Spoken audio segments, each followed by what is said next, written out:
Hi, Statesman Nation. I'm Wade Steinlog, the Assistant Athletic Director for Communications here at William Penn, and you are inside the Playbook. We're going to get right into it as we're recapping last week's games. Full docket as always, gentlemen. Let's start with the football game, Mid-American Nazarene coming to town last Saturday, and unfortunately, like the first 2 weeks, William Penn starts off really well, and then it kind of goes south from there. Had a 9-0 lead after a Jordan Nenery touchdown, his first game of the year. Then we kind of stalled out. Hunter Beam made a 27-yarder. Everything looked really good, running to the outside really well. I know you guys were covering soccer, so you really didn't see this, but we're running to the perimeter well, and defense was defensively doing really well.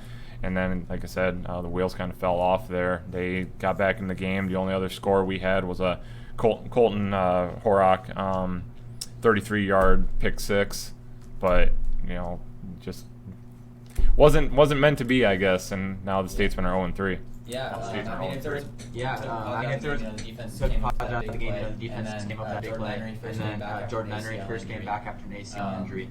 He looked good. He looks to be a viable option. He looks to be a viable option as a playmaker, for the Statesman as a playmaker as the season goes on. So I think it's good seeing him out there. I know Coach Haffner has been pretty high on him since he's been here, and talked about how he's in great shape after coming off an ACL injury. And so I'm looking forward to see what he can bring to the team the rest of the season. Ben Sherman had over 100 yards, first guy to do that this year for William Penn. We ended up outgaining them 315 to 301. But we had 5 turnovers, which anytime you have anywhere close to that number, it's going to be really hard to win. Yet we were still in the game late, but like I said, the second half, most of that 315 came in the first quarter and a half roughly. So it just wasn't much good coming in that second half. So now regroup. We'll talk about the game at Baker this Saturday. But fortunately, like I said, William Penn 0-3. So. I mean, I think there was some positive take out of that game, just like as there was a couple games before, just not able to finish. But it's definitely improvement, I thought. Just looking at the box score after the game and kind of just talking to people, and there's some good things to take away, but in the day, just gotta finish. Yeah, that's what we said last time, was they needed someone to go over 100 yards rushing or a couple hundred yards passing or whatever, and they finally got up to that. So that's a goal they've met. Yeah, definitely. So, unfortunately, it's not going to be any easier with Baker. Like I said, on the road, number 13 in the nation. The only loss they have is to Grandview, and they're coming off a 70-6 thumping. The nicest way to put that, thumping of Graceland. So, we'll see where it goes in Baldwin City on Saturday. But if they can play a full 4 quarters, it could definitely make it interesting. So, all right, switching gears. Another team that unfortunately didn't have a great last week, but talk about the women's volleyball team, Jared. Yeah, tough stretch for the ladies. Of course, it's never easy going down and playing 3 straight road games, especially in this conference, especially if you're heading down south to play Benedictine and Baker. That game against Benedictine, they went down there and they competed really well, I thought. I mean, they were out hit just barely, 236 to 230. They dropped the first set, came back and won the second set. The third set was a potential momentum shifter for them. They were up 24-23, ended up making a couple of errors, and I kind of gave them momentum. And Benedictine, the Statesmen responded in the fourth. They took that set 25-22, and unfortunately just couldn't carry that momentum into the fifth. But some good individual performances. Livy Zorn, 20 kills, hitting at a 314 clip. Yeah, it's huge. Corinne Lepper, 15 kills. I mean, she continued her hot start this season with a 294 hit percentage. And then Via Caquez, she's been playing well as of late. She's had a couple games in a row now. We'll get more of that, where she's had double-digit kills. She's 11 kills, 236. And Annalise Whitcomb really ran the offense well. I thought she had 52 assists and 7 digs. But just didn't get the job done at the end of the day, and quick turnaround with Baker on Saturday, and they just really kind of struggled all the way around. Got swept in 3 sets. I thought Baker, I watched part of it, and Baker really shared the ball well, and they were really efficient. I mean, they just kind of came together at the right time against the Statesmen. But BB Jaquez had another 10 kills. And really the offense just kind of struggled to get in the rhythm, and the defense was really tested. And when you're down on the road, I mean, it's hard to really respond in that sense. And then pre-state went down there on Tuesday and they were swept again, and yeah, just didn't happen. Yeah. Now, I think going back to the weekend situation, what is a major positive, I think, when you're playing a Friday, Saturday weekend at home where you don't have to worry about travel, the other team's traveling, moving around, and they have to play within 24 hours, that obviously goes against you when you're on the road. And I think the air was all the way out of the balloon on Friday, and coming back on Saturday probably wasn't a whole lot. I don't know, just kind of left some game left in Atchison, never came over to Baldwin City and took it on the chin. Yeah, and then same thing with Peru State, just, I don't know, it's an off night. Yeah, and the Statesmen, they haven't had an easy schedule at this point. The women's volleyball team has. They really haven't. They've played a couple big tournaments. Ranked schools. Yeah, ranked schools. So, just kind of a tough opening start to the year. But, there's a lot of positive to take in. There's still a lot of season left. Right. There's still a lot of positive to take going forward. Yep. All right, women's soccer. We'll talk about women, then we'll talk about men next. But Justin, talk about the women here. Right, well, midweek they took on St. Ambrose. They came out a little flat-footed, gave up the opening goal, but then they were able to bounce back. Took a lot of energy going forward. Nice ball into Caitlin Fellaini, scored the first goal to tie things up. Then it was towards the end of the game, late corner kick, set piece, and Isabella Parami delivered an absolutely beautiful cross in the middle, bounced around a couple of times. Zoe Ganley finds the back of the net, 2-1 win, which was the first time that they had beaten St. Ambrose in a number of years. And I know everyone was really excited about that. They came out just last night against Culver Stockton, and it seemed like they really controlled the game overall. It wasn't like there were that many balls going over. The defense was scrambling. It wasn't like they weren't really struggling to get the ball forward. They had a little bit of trouble finding some space in the final third, and it seemed like Caitlin Fellaini was getting a little frustrated with herself, just not being able to do what she wanted to do, and just a couple of errors ended up costing 2 goals, and the Statesmen couldn't get one back, and so they ended up dropping their first hard game 2-0. Yep.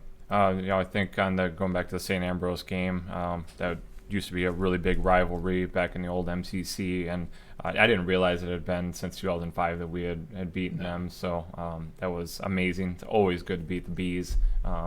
You guys don't remember the rivalry, but yeah, it's always good to beat the Bees. It's kind of like looking at beating, Grandview always, but Mid-Am or Benedictine now. But yeah, that was a huge win for the ladies. And last night I think Culver Stockton found a couple gifts, and they took advantage of it, and we just couldn't respond and answer back. So yeah, the team still outshot them Yeah. over the course of the game, but there just wasn't anything that you could say was a grade A, something where we should have scored that. Right.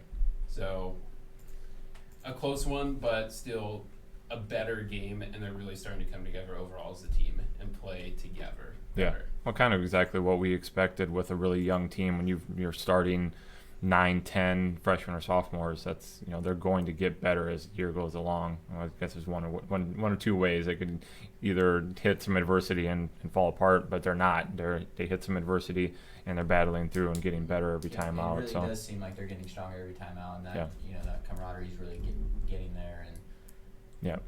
And they got a lot of good senior leadership as well. We'll talk to a senior in a little bit, Maddie Graham, so hear what she has to say about this past week as well.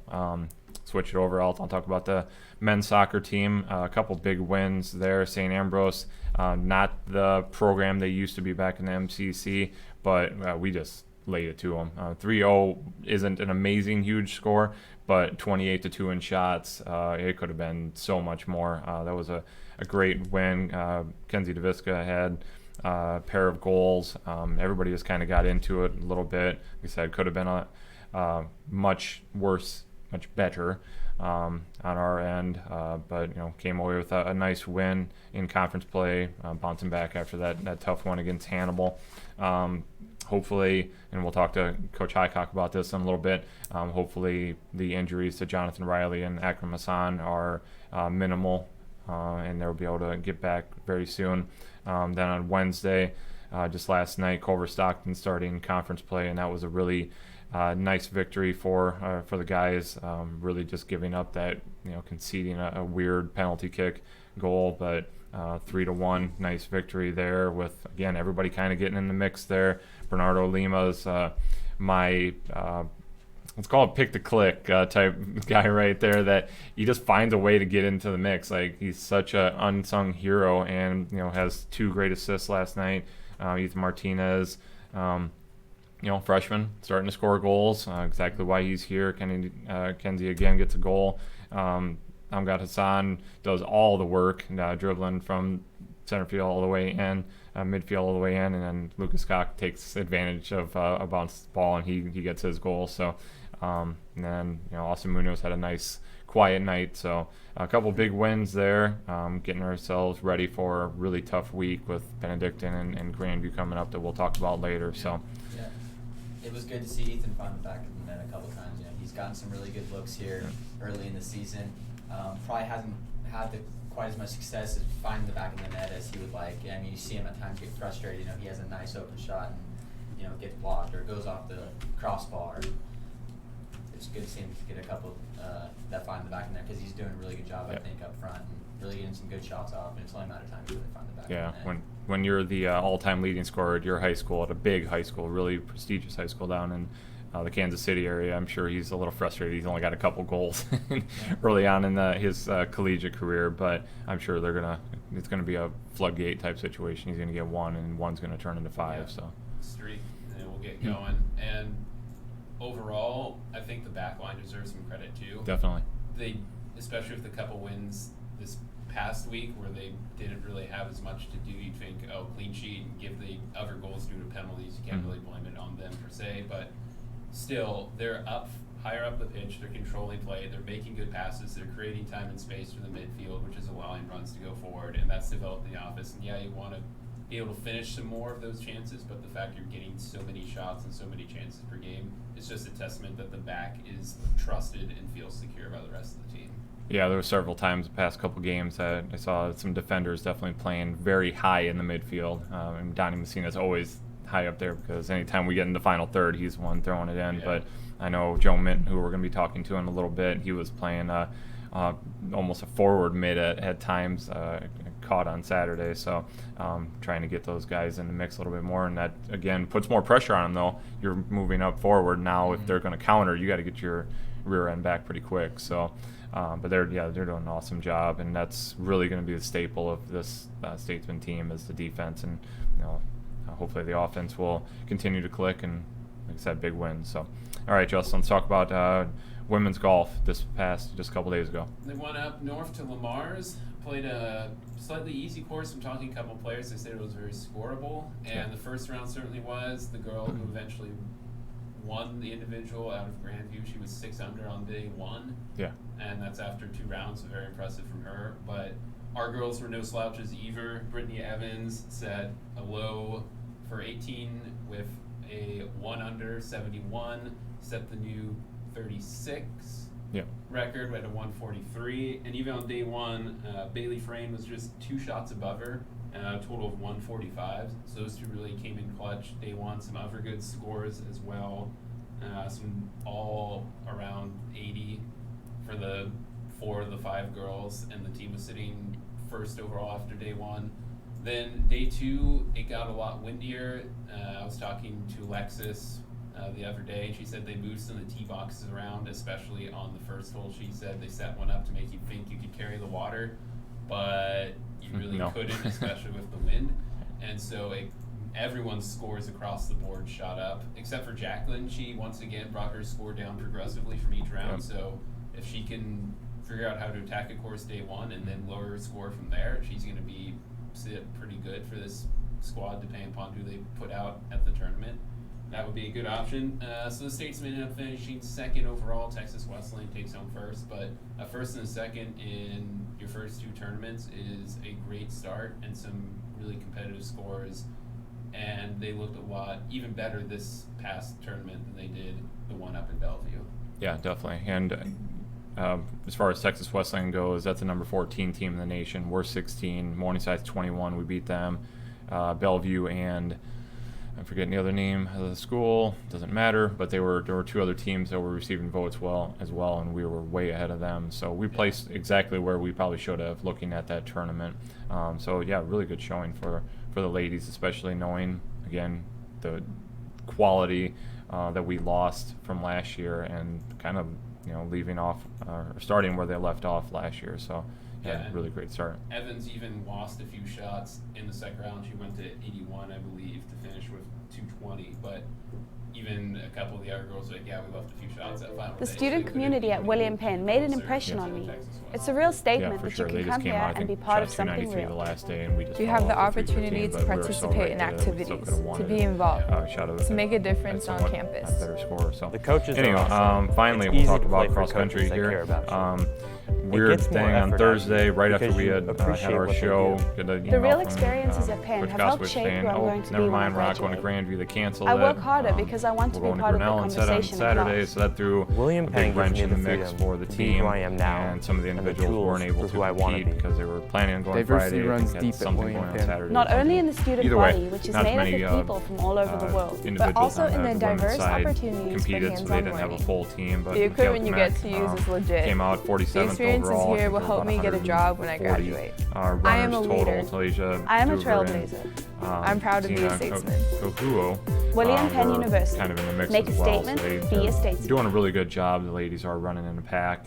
Would have been nice to see where they would have finished. The if they student had a community team at William Penn there. made an Then impression on on the men's me. side, It's a real Vernon statement that Trozy, you can come here and he be has part a of goal something real. breaking some records by the You time have the he leaves, and opportunity as a to freshman, he's participate already in activities, not breaking to be records, but involved, he's setting to the make a difference on bar campus. pretty high, and he's The doing coaches pretty well. are awesome. Top 20 It's finish easy for to him. play for coaches that care about Getting you. under the 28-minute It mark. gets more effort out And of you Axel because you Vasquez appreciate what they was, do. also in the top The real 100, experiences so at they Penn can have get helped some shape who more I'm going to individuals be when I getting towards graduate. the top.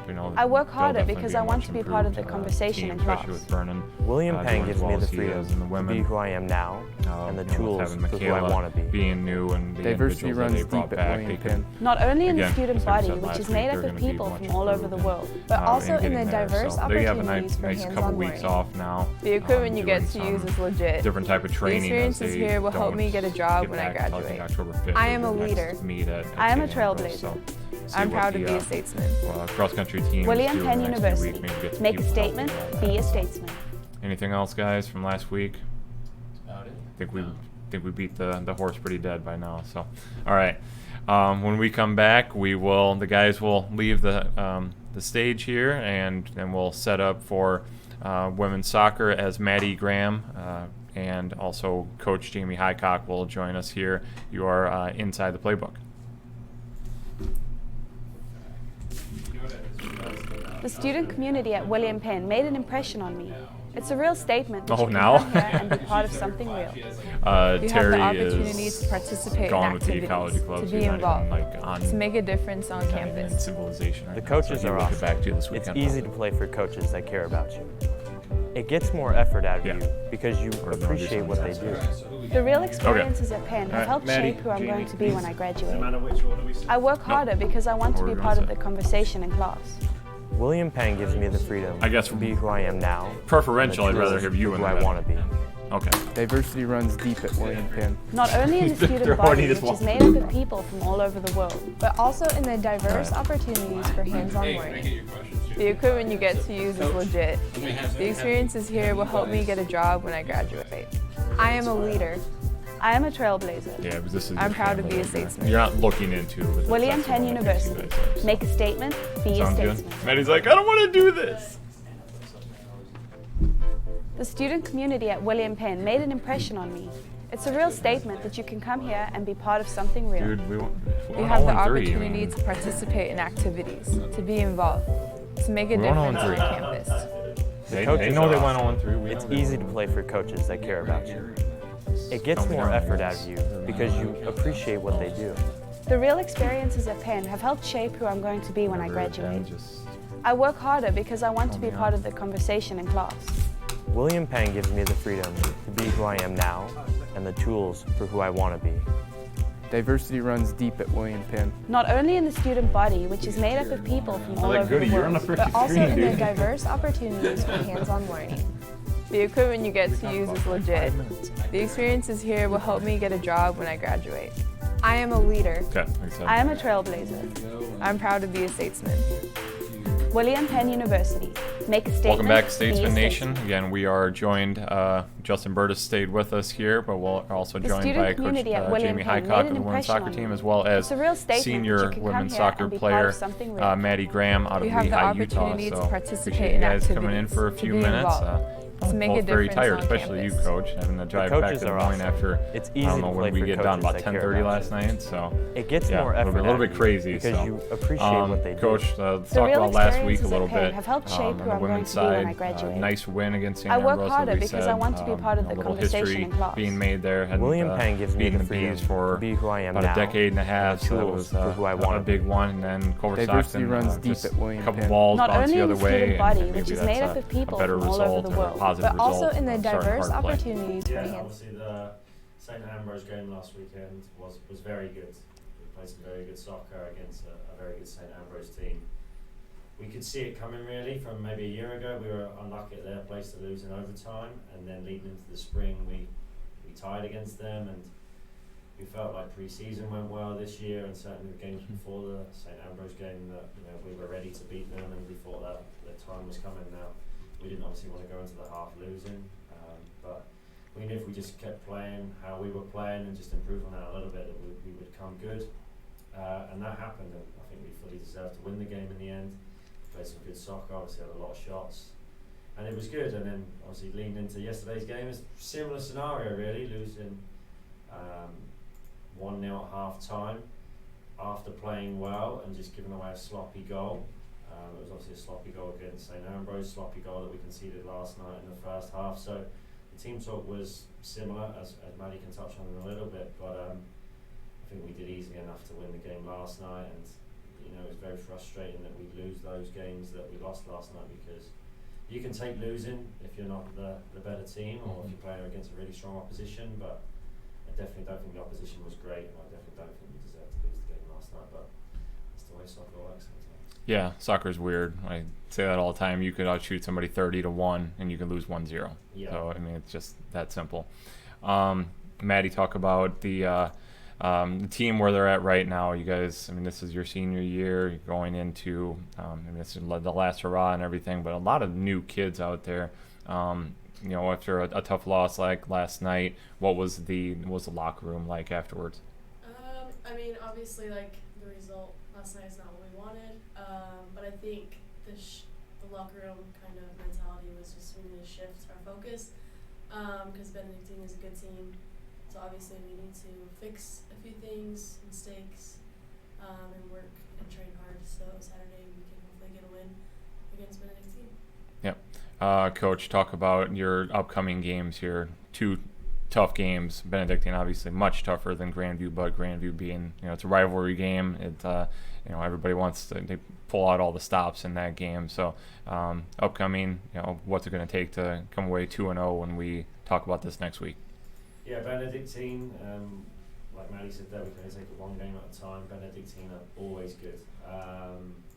The coach for Benedictine was my PDL coach when I was playing, so I remember it really well. It's safe to say he's always had very good players come his way, and they've always been very good. He's won an awful lot of games and just got some good players on the field. We need to make sure that we're unique in what we're doing, and we've got some tricks up our sleeve. Because if we just go toe-to-toe for them player for player, it's going to be a very difficult game. But we watched me and the staff on Tuesday evening, and hopefully we can put together a good game plan. And the game on Tuesday evening was Benedictine Grandview, so we got to get a good look at Grandview as well, leading into the game next week. And that game will definitely be one that is always on the calendar, the Grandview game. But we need to make sure that this game against Benedictine that we get a positive result and a positive performance, because if the performances are good, then the results will come. So it's important that we don't go there to Benedictine and in years past and play a certain way. It's important that we go there and play well, so hopefully that can lead us into that game to get a result, and then obviously going forward into the Grandview game, that will put us in a good shape there to get results. So yeah, we want a positive result from both the games, so yeah, we're trying to do that. Definitely. Do the best we can. How do you, as a coach or even as a teammate, get Riley's confidence back? I know she probably was not too happy last night with a couple things that happened. So how do you get her back into the frame of mindset that she is good. Yeah, I mean, there's no doubt. But she's a very good goalkeeper. She's shown that in years past. The key is, I mean, not just goalkeeper, but it's just reacting to situations. It's not so much that she's given the goals away or she's making these errors. It's just making up for them. You're going to make mistakes. You're going to make poor decisions. They're going to happen. But I think she knows deep down. I mean, she's a strong individual. It can be a little bit harder than other players. And she knows she should be doing better. And we've got footballing for that will happen and we'll start winning good teams.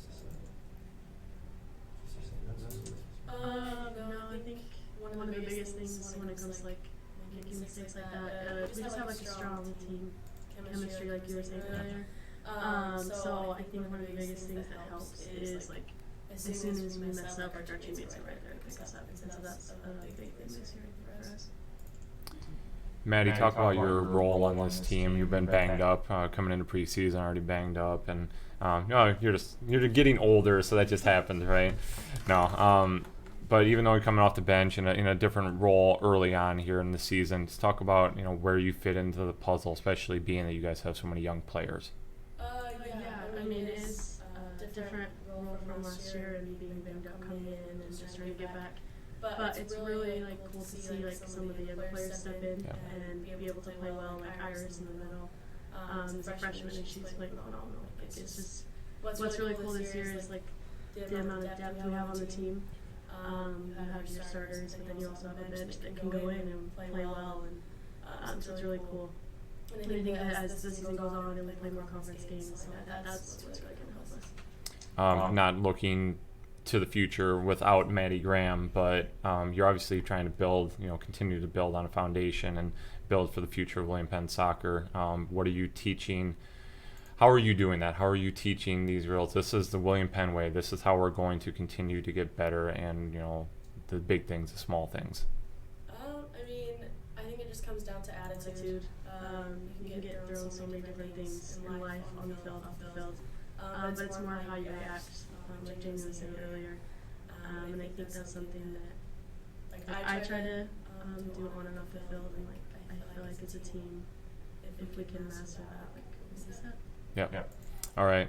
Thank you guys so much. I know Justin's got one final thing here, so Maddie knows kind of what she's getting herself into. We got a couple questions that we'd like to ask the student athletes on a rotating basis. So hopefully they're all new here, so coming at it hard and fast. First one we got for you, if you can, which hopefully you should be able to, but describe Coach Jamie Highcock in one word. Passionate. That's there you go. You won't have to run today. Good job. That's exactly what Jared did for your show. If one actress could play you in a movie, who would it be? Oh gosh. AJ Cook. I have no idea who AJ Cook is. I'm sorry. Wow, that's. It's just the show I'm watching right now. So. What show? Maybe I can. I do know that show. Okay. All right. It helped me a little bit, but not much. Favorite musical artist? Rihanna. Solid choice. And if you played one sport besides your own, what would it be? Volleyball. Position? Oh, I have no idea. She just wants to play volleyball. She like it looks like fun. It's just fun. I'm short, so maybe. I was going to say Oskaloosa. It's our community, and we're thankful to be a part of it. Telling its stories, sharing its smiles. We're building community, keeping you informed, giving you a voice,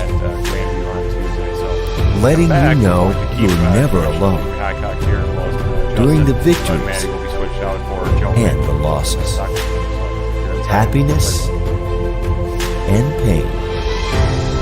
For tomorrow's a new day, and we'll be there, working for you, ready to tell your story. That's our commitment. It's what we do, now and in the future, because we're always on.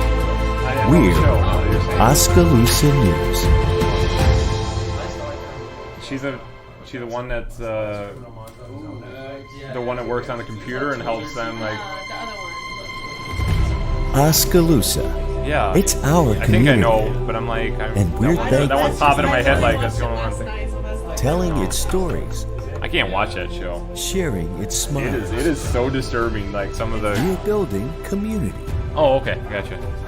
Yeah. keeping you informed, Yeah, you're good. Yeah. Thank you so much. giving you See ya. a voice, letting you know you're never alone That's a lot of during the lies. victories and the losses, happiness Beautiful. and pain. Yeah, you're not getting the same question. For tomorrow's a new day, Hey, I called it. I said and we'll be there, working for you, ready to That's tell all he your says. story. Everybody said that lately? It's That's gotta be our more. community. It's what we do, now and in the future, because we're always on. We're Oskaloosa News. Welcome back to Inside the Playbook. Again, Coach Highcox here, Joe Minton now, a senior, I guess. I always want to call you a junior because you really should be a junior. You shouldn't be leaving us so early, but he is. Joe Minton is a senior from Stoke-on-Trent, England, so one of the best hometown names ever, by the way. So every time we hear that, we're like, oh, that's a great name. I want to be from Stoke-on-Trent, England. So, anywho, well, thank you guys so much for coming on the show. Coach Highcock, let's talk about last week's games from your perspective. Really great win against St. Ambrose. 2 dominant wins, really, that very well could have been much bigger than 3 and 2 goal differences. But talk about St. Ambrose and Culver Stockton.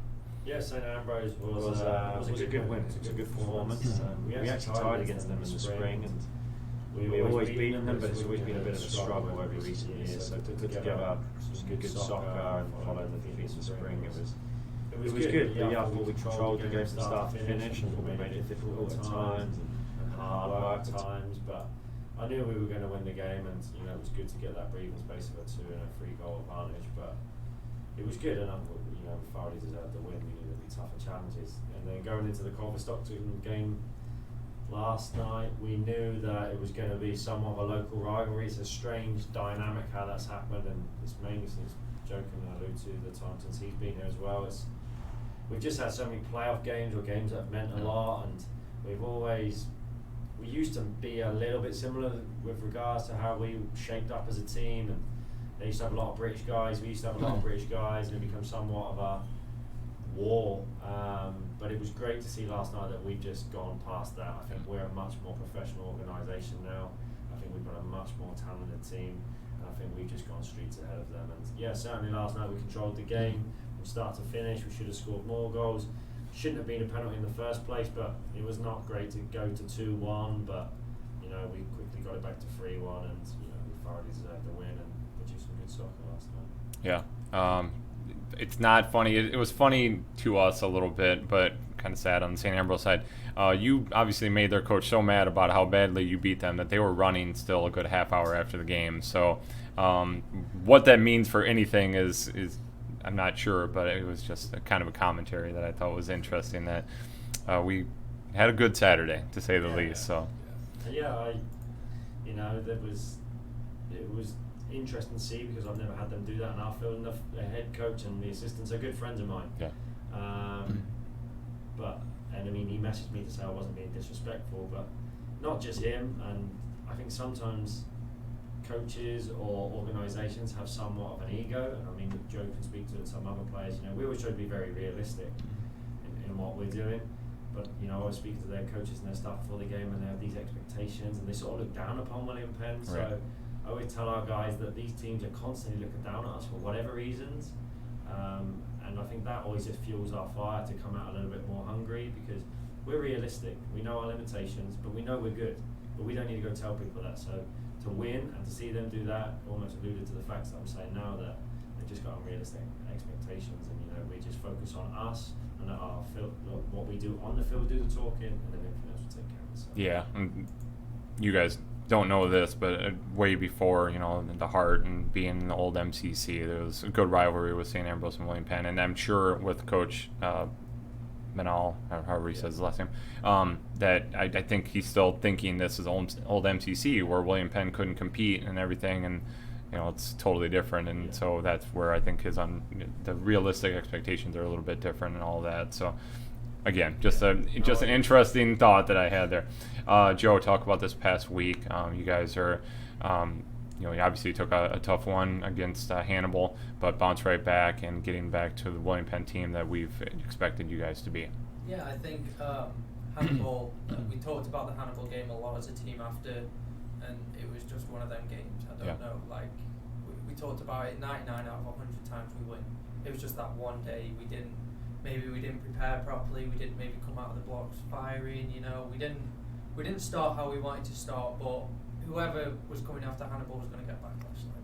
Like, we went into St. Ambrose, there was no way they were winning that game after we'd lost 4-3 to Hannibal. There was no way.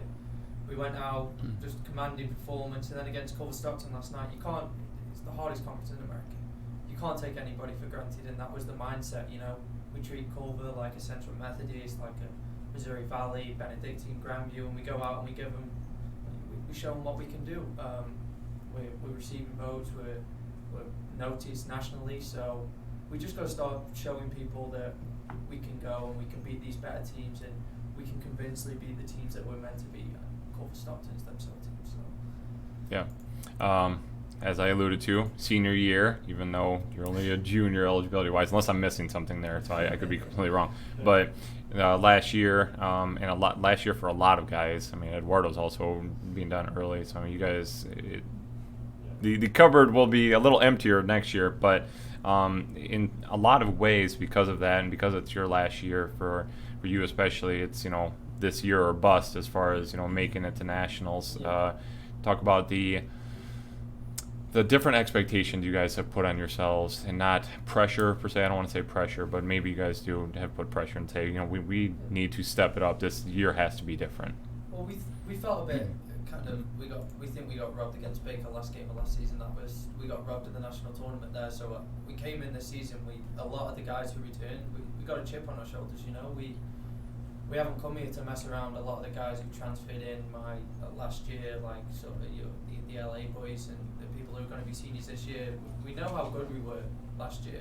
So we got to step it up, and we got to make that national tournament this year. So we came in with a chip on our shoulders. We're not scared of anybody, but we're not, like James says, we haven't got an ego. We're not over our heads and anything. So we just got to keep plucking along. National tournament is the goal, but it's one game at a time. We're not thinking about Missouri Valley last game of the season. We're thinking about, okay, we got Benedictine on Saturday. After Benedictine, it's Grandview. So we're just taking it game by game, getting there slowly, and hopefully we can improve on our record as well last year. Breaking the school record, that's a big thing. You go down in history of the school, but we want to do more. We want to break it again. We want to score more goals, keep more clean sheets. We want to do more than we did last year. So. Yeah. And what is that dynamic between some of the people that have come into the team this year and the returners, and how you've kind of merged together and unified into those goals you were talking about? So we already had like a really, really strong chemistry. We weren't, maybe technically we aren't better than a lot of sides in the Heart, but like as a group of people, we play really well with each other. We all complement each other, and then you had the freshmen coming in, the transfers coming in, and it just there's no animosity between anybody. Everybody gets along. Everybody talks to everybody. So, especially as senior players, we're nurturing them almost like, okay, this is conference. This is different to high school conference. This is different to preseason. This is where everybody focuses. A lot of teams don't worry about preseason. They worry about conference. So we just teaching these players like they're getting used to game speed. We're talking to them, telling them what they should do better, what they've done well, encouraging that sort of stuff. So as a dynamic, it hasn't really shifted. Everybody's still close and everybody gets along, so. Yeah. Okay. All right, let's flip the page here, talk about this coming week. 2 huge games, Benedictine. Big game for you individually, Coach. That's your alma mater and everything. And there's some other things riding on and we're not going to talk about those other things, but other things riding on that game. But a team that's kind of in a similar situation, William Penn, they're just outside the top 25, and we're right now actually just outside receiving votes area, I would assume. But both teams are going to be battling for a position to make the postseason. nationals and all of that, and then you have Grandview, which was the game of the year last year, the William Penn overall game of the year last year. So hopefully it doesn't come down to such craziness, but it's going to be a great game. Both teams are going to be looking for revenge because we took them down last year. So let's preview those a little bit. Yeah, obviously Benedictine is a very big game, and it's a game that we need to win to separate ourselves from them.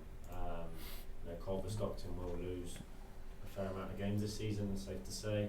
Benedictine is always a historically good soccer program. It's a great environment to play. There's always a lot of fans. The stadium's right in the middle of campus, and it makes the occasion big.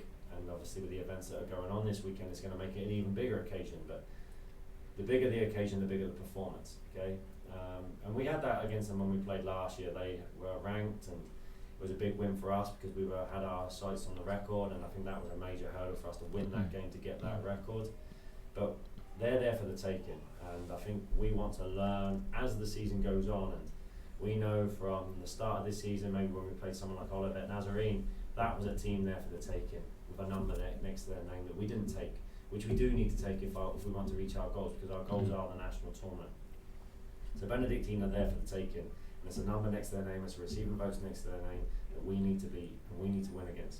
We watched them on Tuesday, we've got a good game plan for them, and like Joe's touching on there, some stuff, if we focus on what we're doing, it's a very easy thing to say as a coach, and I don't generally say this, and I'm sure Joe, but if we can focus on making ourselves better, that will win us the game.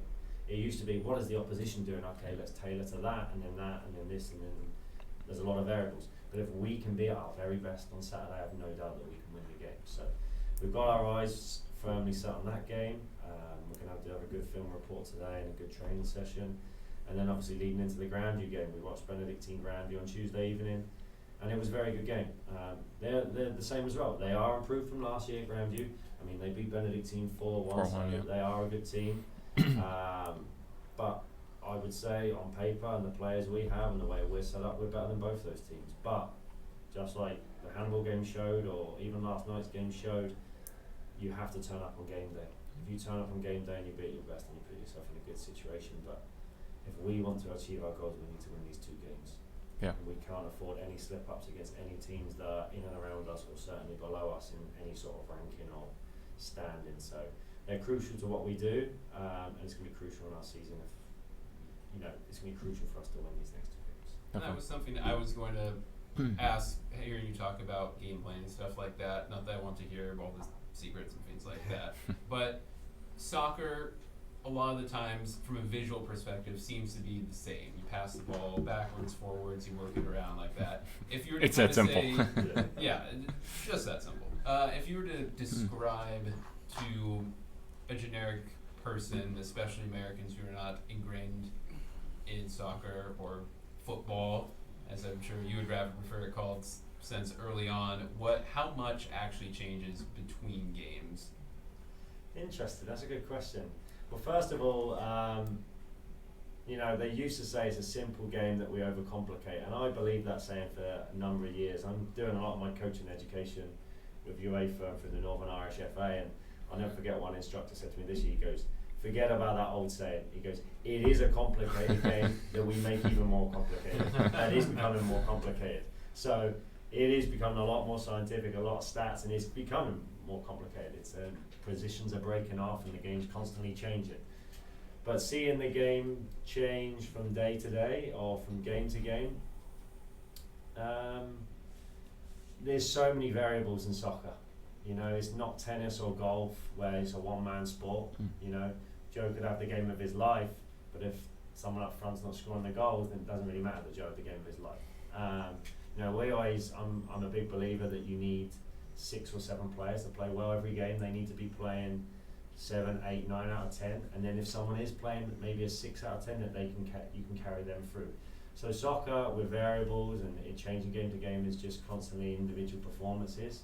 If those individual performances can get better as the games go on, then I think the team becomes better as the season goes on. But yeah, the game of soccer is complicated. People just think you just run around and you kick a ball and you pass there, but I mean, if you see a lot of soccer at the highest level for a number of years, a lot of teams, you saw Real Madrid won multiple Champions Leagues, or Portugal win the big European Championships, or you see France win the World Cup.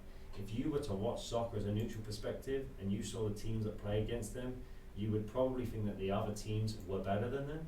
Do you understand what I'm saying? Mm-hmm. Yeah. But the effectiveness of how these teams play is what winning them the game. So you need to become, different amongst common, if that makes sense. Okay, so you need to really get your tactics right and realise that you could not be in the game for 85 minutes, but those 5 minutes you are in the game is the 5 minutes you win the game. So yeah, that's a good question, and it's difficult to comprehend soccer, and it is a very complicated sport. There's obviously licenses and stuff like that go behind it, and not every sport has that, so it shows you how advanced it can be. But there's a lot that goes into it, and there's a lot of variables that go into the games. And we were talking about the girls' games earlier. We were the best team on the field, 2 little mistakes, and we lose the game. That doesn't really happen in many other sports. So yep. I hope that answered your question. I might have gone around the block there, but there's a lot you could touch on there. And then before we have any other questions, Joe, The student community at William Penn made an impression on me. It's a real Oskaloosa. statement that you can come here It's and be our part of something community. real. Didn't see. You have the opportunity The LA to guy, participate in yeah. activities. It's a LA guy, and then you got Stoke-on-Trent over here. Sharing and Coaches are smiling. awesome. It's easy to play for coaches We're to care building about. community, It gets more effort out of you because keeping you you appreciate what they informed, do. The real experiences at Penn have helped giving shape you who I'm a going to be when I voice, graduate. I work harder because I letting want to you be part of know the you'll conversation. never guys in the midfield forwards, because you're almost the quarterback, if you will, if it's not Austin talking about where things are, coverage and such. So, obviously playing in England and growing up, you have to be loud in England. You have to be loud. You have to be communicating constantly. And soccer is about communication. You're telling, if you probably don't hear it up in the press box, but No. I hear would, nothing. Yeah, I was gonna I say. would say that I'm probably one of the loudest on the pitch, and I'll tell people where to go. It's touching on the soccer to begin. It's tactical. You're telling your players going left and right, but that's all it is. So if I've got Eduardo in front of me and there's a player to the left of me, I'll tell him to go left. He stops the pass. So I'm constantly communicating, and that comes from obviously playing in England, being loud, being aggressive, making sure that people know you're there. And a lot of times teams are intimidated by a loud team, and it kind of helps that you have 3 guys that are 6 foot plus around you. Yeah, right. Luis is built like a brick house, so he's 6'4", so it helps me massively that they do their jobs, they defend well, and they take sort of a load off me, so I can do what I'm good at, which is communicating and organising the team. So always pointing, doing the sort of telling people where to go, obviously. And even just like speaking to them, giving information on the pitch if they don't do something well, hey, this is what you could do better next time. But overall, the back 5, back 3, back 4, whatever you want to call it, we all complement each other. It all really works. Everybody has a different strength, and together it really works out. So yeah. Great. I'm good. I actually was going to say, sorry. Normally unfortunately these guys have picked up a big load on soccer days, so normally I'm up in the press box and I don't hear you guys talking, blah, blah, blah. But on Saturday, I was actually able to go down on the pitch and watch a little bit, and I'm like, crap. Like, soccer is so much different than it looks up top, and like they're really launching the ball and they're flying all over the place, and you guys just look like little ants down there, and it's not near as impressive. And then you actually watch it and like, whoa, this is a totally different game than anybody gives credit to. It's a lot quicker and a lot more tactical than people think. Like you said, a lot of people kind of watch it on the big screen and they're like, oh, it's not a good example was when England played in the stadium with no fans. Yeah. England, they played in the stadium with no fans, and fans got banned, and if you listen to their communication, it was just 90 minutes shouting and screaming at each other constantly. That's a perfect example of the way soccer should be played. Yeah. Because it's communicating, you trust everybody, that sort of stuff. So. Yeah, Slav, Croatian, It's a lot more tactical. There's a lot that goes behind the scenes, passing patterns, corner routines, that sort of stuff that makes a lot of people don't. Exactly. Unfortunately, you can't see every thing. You're not up here watching yourself play. You're down here, so people have to communicate. I need the ball, or I'm blah, blah, blah, and all that. And so I've heard plenty of that from my wife at the high school level, saying, "You guys need to communicate. And you're not talking, and nobody has any idea what's going on." So I fully understand what you're saying. So, anyhow, Justin's gonna wrap this one up here. 4 questions you did, Joe, and we'll start with this one. Favorite athlete? He used to play for and the only reason I like him is because he was a hometown player. He played for Stoke since 5, played for the first team, and he was terrible. He was the worst soccer player I've ever seen. But he just run around and tackle and just put everything into it. He give 127, 90 minutes every game. And he played every game up until he went into the Premier League. So I'd have to say. Is Stoke going to make that back up? No. Realistic expectations. How the Pagos have fallen. So, favorite sport to watch in America that you don't necessarily have back in the UK? The NFL. That's back home. I'd probably go watch cricket, but here watch the NFL. I'm trying to learn about it, like learn all the rules and stuff like that. It just doesn't process with me sometimes. I'm still learning. Is it frustrating as a British person to watch a game that constantly stops? It's not frustrating. It just gets to the third quarter and you sit there and hours. Yeah, right. 2.5 hours, and I'm like, and they played 20 plays. What are they doing? Other side question: how hard is it to keep calling it soccer instead of football? It was actually really. When I first got here, it was so hard. I kept calling it football, and everybody thought, "Oh, you're like a kicker or something." Yes, that's all I do is kick. I play soccer, so and I actually call it soccer back home now as well, which is really bad, and my dad hates it. Yeah. I call it soccer purely because if I start calling it football and I come out here and I tell everybody I play football, then I get the question. You get confused again. You're too small to play football. So. All right. Yeah. Favorite store to shop at out here? I don't really know, like, the malls here compared to home are really big, so there's a big variation. Or I'd maybe say like Paxton, somewhere like that. They kind of, like, I don't really know. I don't really have a set anything. I'll just go everywhere sort of thing. I don't really have a set style. At least you didn't say Walmart. I was like, please don't say Walmart. Don't say Walmart. Finally, and since you're an international, this could be an interesting question. Where would your dream vacation take you? Maybe somewhere like Bali, somewhere like that. Yeah. So emerging vacation. Yeah, it's kind sure. of picturesque. Everybody talks it up. Let's go see what it's about, sort of thing. So, but yeah, it looks interesting. Are you surfing at all? No, all right. I don't do anything like that. I'm in the middle of England. Like, there's no beach around where I am. Middle of England. You have a couple ponds. That's it. I have a final question though. Yeah. It's more of a statement, but I'm going to ask as a question. I'm going to tell you what my answer would be. What's your spirit animal? Because I know what your spirit animal is, because we talked about it. You're going to say the Highland. Yeah, it's a Highland cow. Yeah. This isn't that. Yeah. This is not. No, I just said it's just the hair. It's covering covering your eyes. Eventually, you're gonna have to pull up to the side so you can see it. There you go. Anyway, sorry, I'm not making fun of you, man. I love it. We've been in several conversations we had in our office. So, anyway. Well, thank you guys so much. Once again, Coach Highcock, as well as Joe Minton of the men's soccer team. Benedictine on Saturday, and then Grandview, on Tuesday. So hopefully we'll be talking about a couple wins next Thursday when we're back on the show. When we return, we will preview all of next week's games, including those couple games. So you're inside the playbook. Thanks, guys. Thank you. Sorry, I had to do it, man. I'm sorry. I was like, I'll tell you what it is. I don't care what you think it is. The student community at William Penn made an impression on me. It's a real statement that you can come here and be part of something real. You have the opportunity to participate in activities, to be involved, to make a difference on campus. The coaches are awesome. It's easy to play for coaches that care about you. It gets more effort out of you because you appreciate what they do. The real experiences at Penn have helped shape who I'm going to be when I graduate.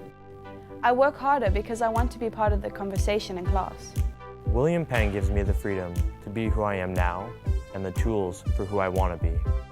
Diversity runs deep at William Penn. Not only in the student body, which is made up of people from all over the world, but also in the diverse opportunities for hands-on learning. The equipment you get to use is legit. The experiences here will help me get a job when I graduate. I am a leader. I am a trailblazer. I'm proud to be a statesman. William Penn University. Make a statement, be a statesman.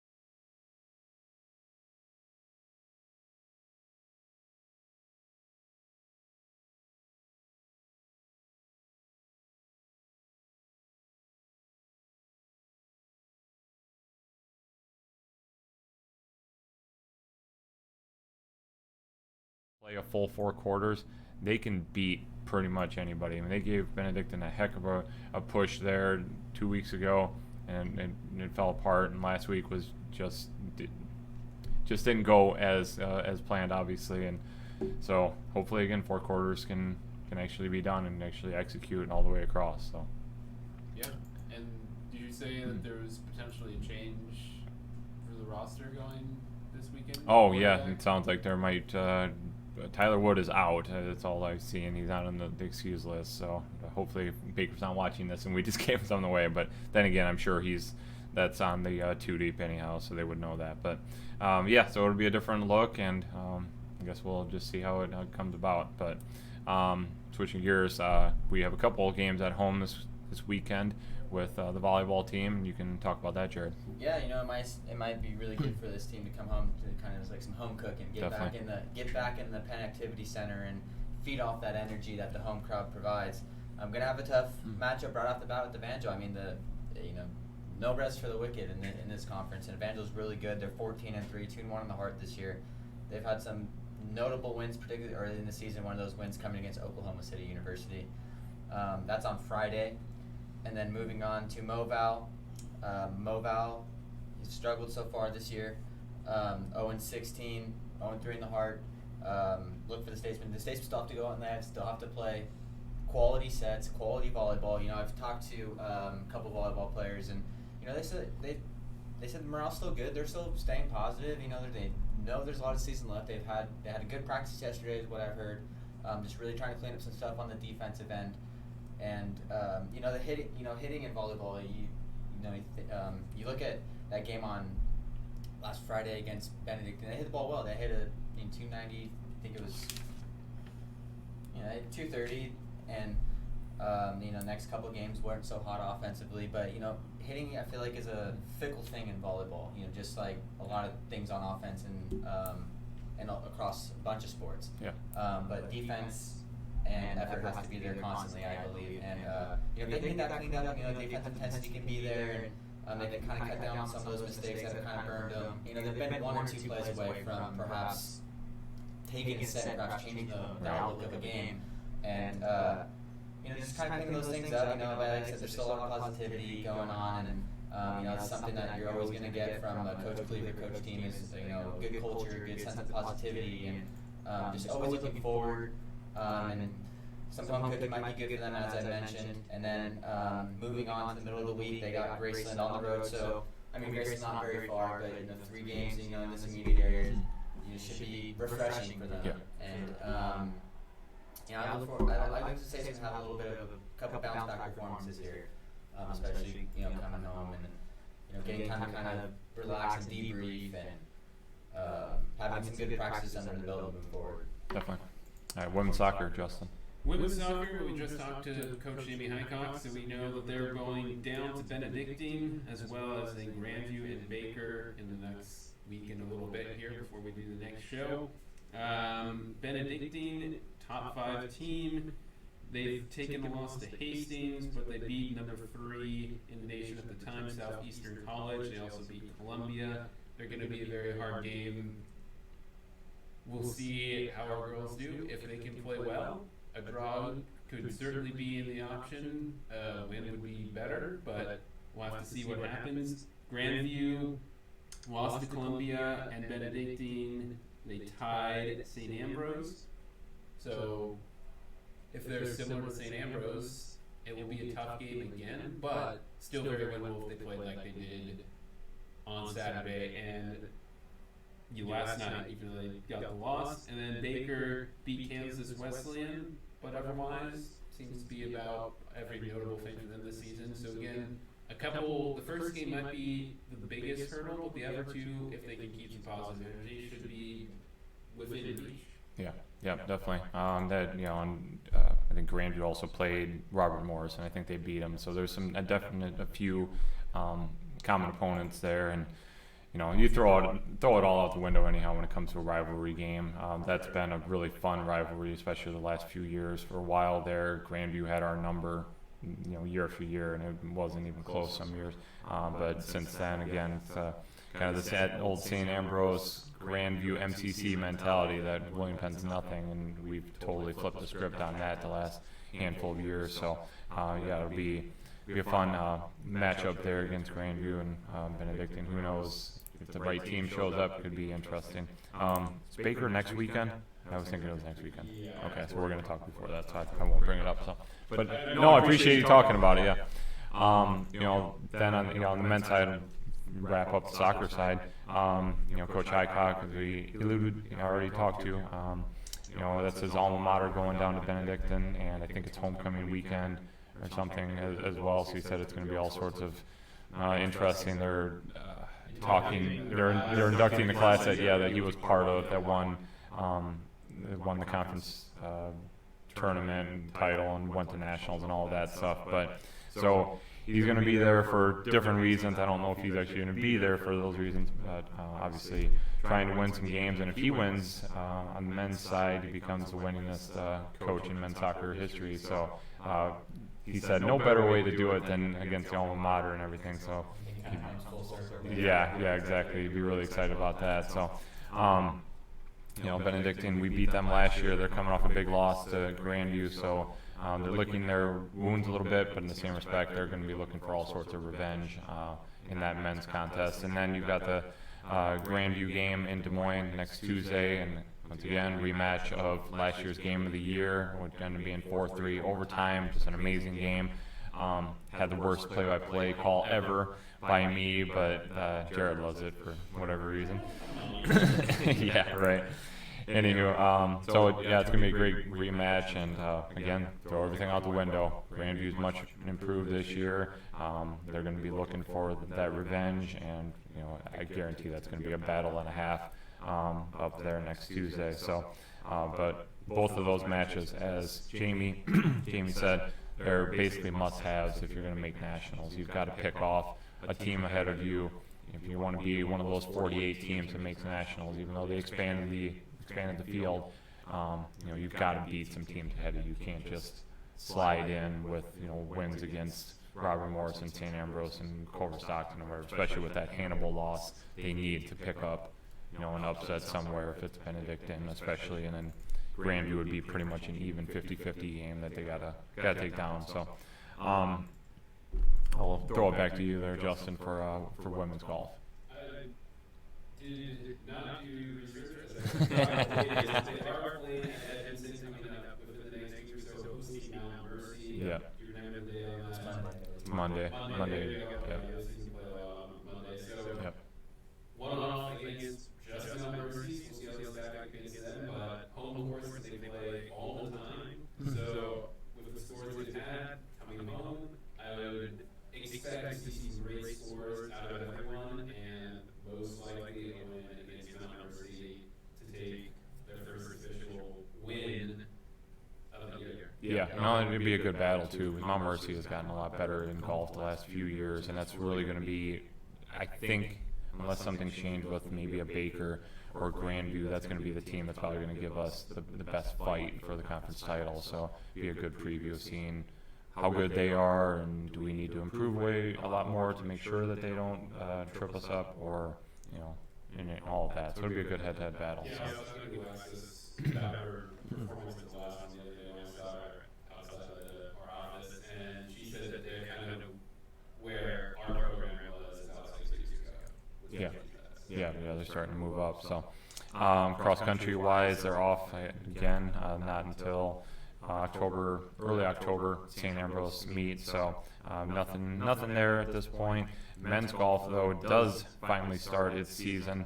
It's going to be an interesting fall for sure, with some individuals not able to play this fall because they just didn't tackle enough hours in the past. So we'll be playing a much different squad, fielding a much different squad this fall than we will in the spring, hopefully. And we'll just see what they throw out there. But really interesting Crossroads of America Invitational next Monday and Tuesday down in the St. Louis area. Really cool event because it's hosted as a fundraiser by the Junior Golf Association at Wentzville Golf Club or whatever. And so we pay the entry fee, but then we don't have to pay for hotels because the teams are actually staying at host families' houses there. So it's going to be actually really kind of cool, and be interested to get Coach Tucker on sometime soon and hear how that tournament went and just the overall atmosphere of that. So, but they finally get the ball rolling with their season, pretty abbreviated schedule, just 4 tournaments in the fall, and then, like I said, they're expecting a lot bigger and better things coming in the spring. So that's when we'll really have to talk to them. So, anyhow, again, hopefully a lot of wins. It's going to be a lot of tough competition, but the Statesmen will be ready for it. And again, the biggest thing with volleyball here on Friday and Saturday. So hopefully we'll pick up a couple victories at the PAC. So get out to the PAC, support those ladies. It's such an incredible atmosphere. Get in there, check out the lights, check out the sound system. I mean, it's a premier NAIA facility for volleyball, and also get out to Edmonton, check out women's golf on Monday. Definitely. I mean, that's and they deserve spectators. As good as they are, you would be surprised at how easily it is to watch a golf meet. I mean, you got to spend out there a long time, but they're totally worth the price of admission, which is actually free. So and I know Dr. Steinman does a really good job sending his classes out there when he can to go support them, and for anybody who watches, get out there. It's really fun to get out there and watch those ladies compete. And, hopefully it's a really nice day. It makes it that much better. If it's a beautiful day, feel free to check out a golf cart if you can. Go follow some of the girls and go check out something new. Yeah, exactly, for sure. So anyhow, thanks guys so much. We'll get back with you guys on Thursday.